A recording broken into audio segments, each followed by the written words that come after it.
there are moments when it's just impossible not to be grateful.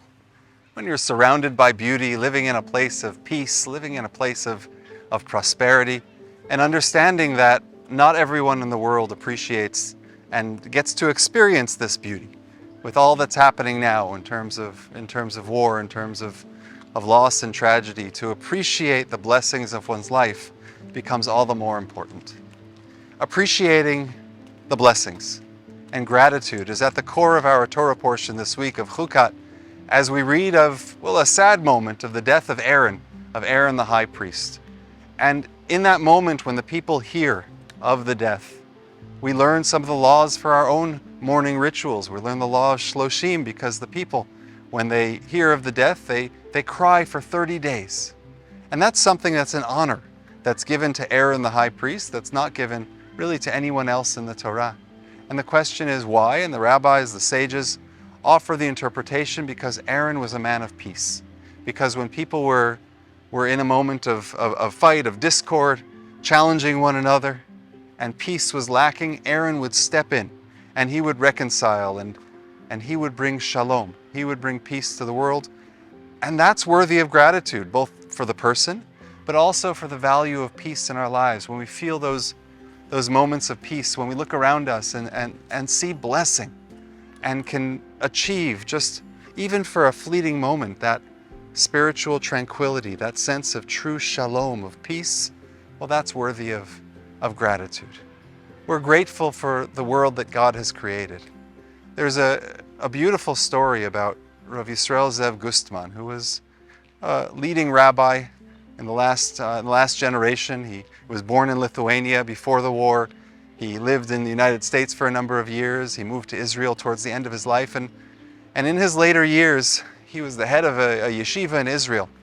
And during the breaks in the yeshiva day, he could be seen walking around the yeshiva grounds with a canister of water in his hands, and he'd be watering the flowers.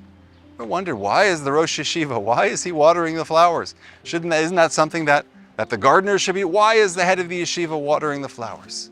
And so his students asked him, because every moment is a moment for learning and for teaching. And he said, there's a very simple reason that I'm watering the flowers. He said, because of something that happened when I was young in my youth. I was traveling with my teacher, Rav Chaim Ozer Grudzinski, one of the leaders of pre-war Judaism in Lithuania. We were traveling together outside of Vilna.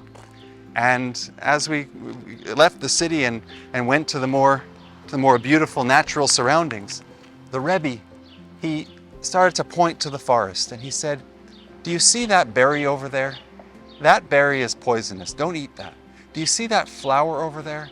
That flower, that's good to eat. That's okay. And he said he did this over and over again, pointing out different species, pointing out different flowers and berries, and letting me know, he said, what's possible to eat and what would be dangerous, what would be harmful to eat.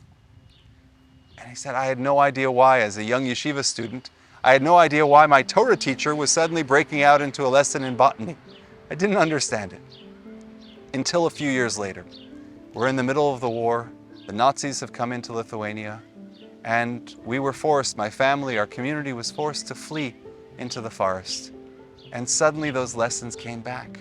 That berry is poisonous. That flower is okay to eat. And suddenly I realized that it was with a great deal of prophecy that my teacher was teaching me not only about the beauty of God's world, but how to survive off of the back of that world. What to eat and what not to eat, which enabled me and those who were with me to survive and to ultimately live to this day. He said, and that's why I walk around in the middle of the day in Israel, now in this moment, thank God, of no war, of peace, of tranquility. That's why I walk around and water the flowers, out of a sense of gratitude for the flowers that sustain me, and out of a sense of gratitude for the world that God has created. And we say in the Ashrei prayer, one of the verses in Psalms, Poteach et yadecha umaspia lechol chai ratzon. God, open your hands and sustain all living creatures. We have gratitude, in particular in these summer months, as we look around and appreciate the beauty. But it's not only appreciating how beautiful it looks, but appreciating as well the world that God has created that sustains us and sustains all living creatures. wishing each and every one of you a Shabbat Shalom.